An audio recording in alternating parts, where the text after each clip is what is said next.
Hi, hello, welcome back to our Vidhyalakshmi YouTube channel. Today we are going to see class 10, unit 12, plant anatomy and physiology, part 2. So, if you want to see the part 1, you can check the inbox. Thank you, children. So, let us start the session now. So, today we are going to discuss about the internal structure of Dicot root. Internal structure of Dicot root. So, we can take this as a bean is an example for this. Bean is an example for this. Okay. So, this is a structure of Dicot root. It is not the entire structure. It is just a part of this root structure. Okay. It is a transverse section. It is a section of a root. So, in this what are the things we have seen? So, in the introduction we have discussed about the 3 different kinds of tissue, right? 3 different types of tissues. In the last part we have discussed about that. What is that? The first one is epidermis or epidermis system. Next one is the ground tissue system, and third one is the vascular bundle, right?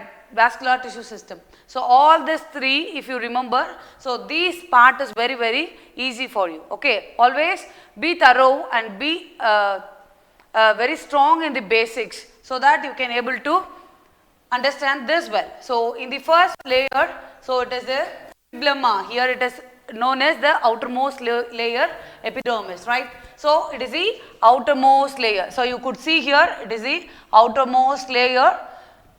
So, and it cuticle and stomata is absent over here because this is a root. This is the root. There is no cuticle or stomata present in the root. So, you can write it as a second point. So, we can remember this in point wise so that it is easier for you to keep it in your mind always, right? The first point what we have to write, so it is a outermost layer. Yes, it is outermost layer. And the second point is cuticle. The waxy substance present over the outermost layer is absent, as well as the small minute pores called stomata is also absent. And in the unicellular root has is present, right? You can see here root has is present over here. And the fourth point, it is also called as, this layer is also called as rhizodermis or as piliferous layer. Rhizodermis or piliferous layer. So, these are the 4 points we can remember. So, it is very easy, children. It is very easy. What are the points we have to remember? First thing is, it is the outermost layer, cuticle and stomata is absent, and there is a root has a present over here, and this layer is also called as rhizodermis or piliferous layer. So, it is easy, right? So, let us see the next part about this. So, the next part is cortex. Cortex is here. So, this is part is next to the outer membrane, next to the epidermal layer, it is cortex. Cortex. You could see here, it is a multi-layered one. Okay. You could see this is a multi-layered large zone, right? So, and it with the thin-walled parenchymal tissues. Thin-walled parenchymal tissues you could see here, very thin-walled. We already studied this in the 9th standard. What are the different kinds of simple tissues? In that we have studied about parenchyma, collenchyma and sclerenchyma, right? So, in that if you study about this parenchymal tissues, so this is very easy for you, and it has intracellular space between that. So, what for this intracellular space? To store food and water, to store food and water, right? So, what is the function of the parenchymal tissues, children?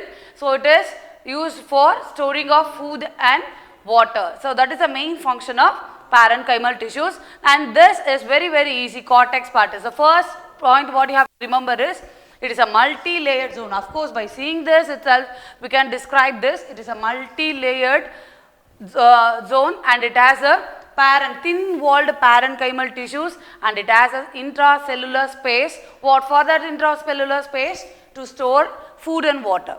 It is very easy, children. Next is endodermis. Endodermis is here. Endodermis is here. So, like vice versa, it is an innermost layer. Innermost layer.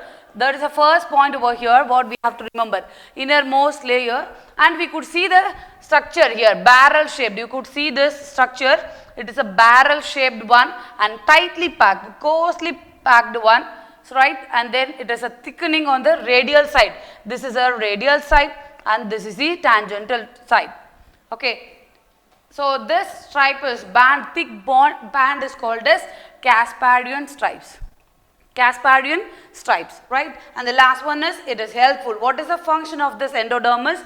It is helpful in the movement of water and other molecules. Okay, so it is helpful in the movement of water as well as the dissolved salt from the cortex. From the cortex to the xylem, it is connecting, right? So it is allowing the movement of water and the salt, right? So let us remember what are the things in the endodermis. So it is an innermost layer. It looks like a barrel shaped, okay, closely packed one, and the cells are thickening bands in the radial side as well as the tangential side. So it is called as Casparian stripes. Okay, the thick band is called as Casparian stripes, and it helps in the movement of water and other salt molecules, right? So let us see the next point. Next is styli. Okay, styli. So it is here. So other than this endodermis, inside this endodermis, except the vascular bundle, so it consists of, it includes pericycle, vascular bundle, pith, right? So it includes pericycle, vascular bundle and pith, right? So let us discuss about one by one the pericycle. So inside this endoderm, okay, endodermis, you could see the pericycle over here. The band which is next to the band which is next to the endodermis is called as pericycle, right? So it is a single layer. It is a origin. What is the function of this? It is a origin of lateral roots. It is a origin of the lateral roots. The next thing is vascular bundle. Vascular bundle, we know that the vascular bundle consists of xylem and phloem, which is the complex tissues. Okay, so here it is radial type, radial vascular bundle in the sense. So xylem and phloem will be present in the alternative radii. Alternative radii, yes, of course you could see here on xylem, on phloem, on xylem, on phloem, right? So on it is present in the alternative way. So we are calling it as radial type of vascular bundle, and it is exarch. What is meant by exarch, children?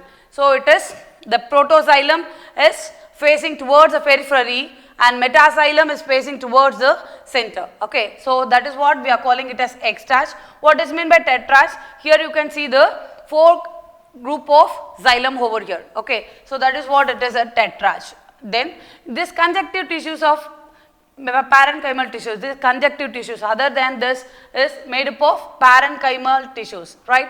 Parenchymal cells, right? Next one is pith. Pith. So in the, you can see the pith in the only in the younger roots. Okay. If it is gets matured, the pith will be disappear, right? So older roots, pith is absent. Generally pith is absent. Only in the younger roots we can see this pith. So this is the ground plan of this. This is the ground plan for this. So Dicot root, you could see the overview of this Dicot root. From this only one session we have seen as we have enlarged here. Okay, so you could see here it is very easy. So outside it is a piliferous layer, outermost layer is piliferous layer. It has the outer growth called root hairs and cortex over here. In between the outermost layer and innermost layer, between that it is a cortex, and phloem is here, xylem. So these are the overall ground plan for this Dicot root. Okay. So next we are going to see about the monocot root. Okay, monocot root. So this is the structure of the monocot root.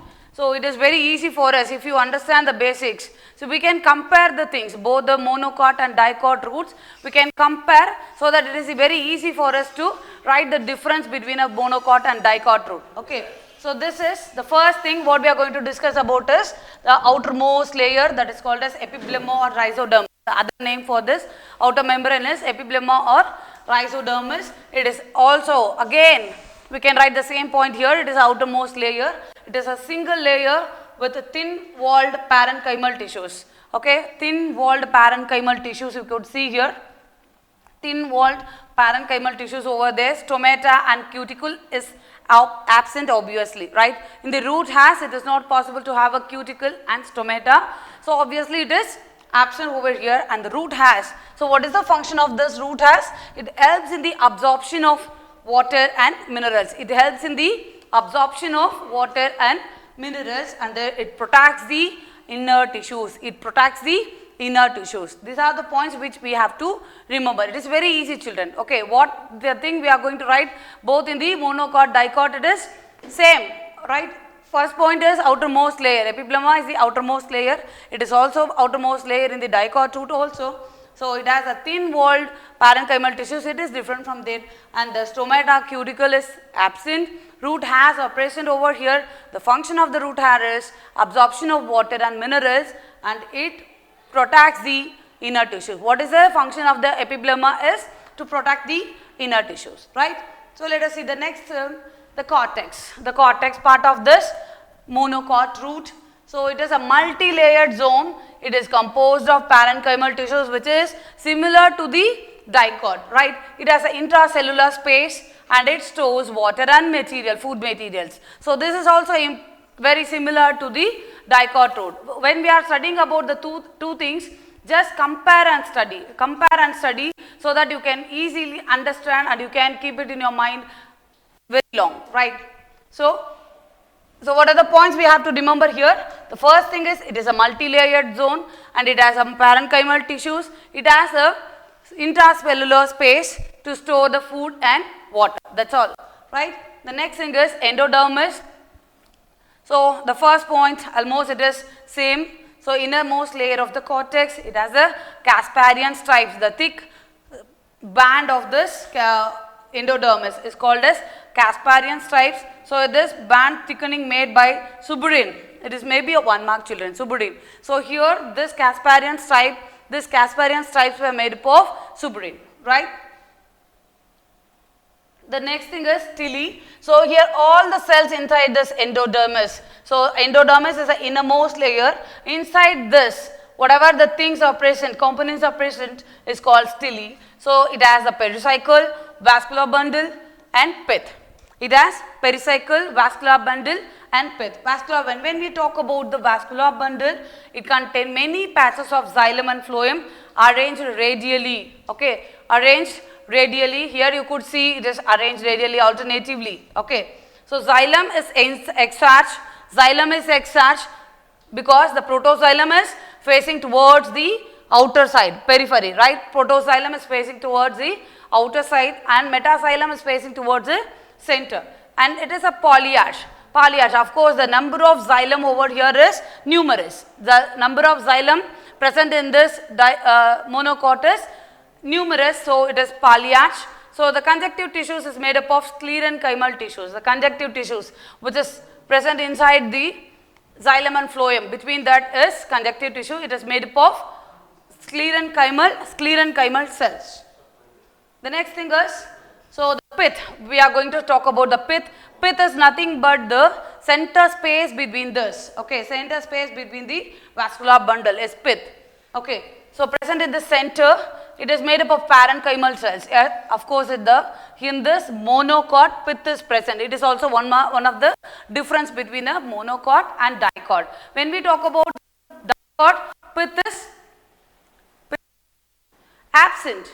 Pith is absent. Only it is present when it is in the younger one. Okay, so here it is present, right? So it has an intracellular space. It contains abundant amount of starch grains. It stores food. Okay, so here always the parenchymal tissues will useful for to store the food. Here it stores the starch grains which is prepared by the food, right? Prepared by the plant. So again, it is a ground plan for this monocot root. It has a root outer growth.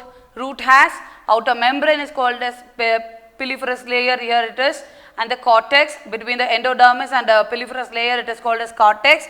Endodermis is the innermost layer and pith.